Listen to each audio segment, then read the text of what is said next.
দেখুন, কিছুক্ষণ আগে এখানে একটা সন্তোষ যাদব নাম করে এখানে এলাকার লোক আছে, সে টোটোতে একটা আসছিল।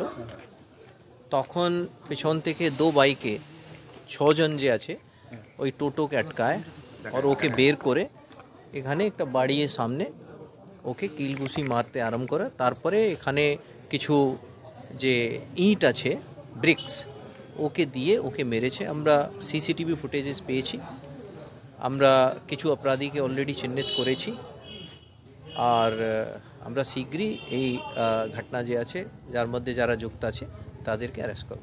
মোটিভ আছে, কোনো মোটিভ ছিল? দেখুন, এখন এটা খুবই প্রাইমারিলি মানে খুবই প্রিলিমিনারি এই বলাটা, বাট এখন পর্যন্ত যেটা জানা গেছে যে এটা লোকটি আছে তাদের মধ্যে একটা পার্সোনাল প্রবলেম আছে আগে থেকেই। কিছু কিছু এদের মধ্যে ঘটনা হয়েছে, কেসগুলো এদের দো পার্টি কিছু কিছু এক দো কেসে যেও যুক্ত ছিল।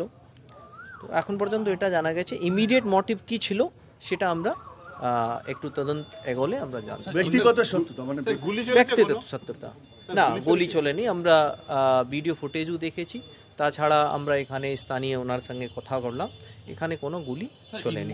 একজন ছিল না একাধিক ছিল এখানে?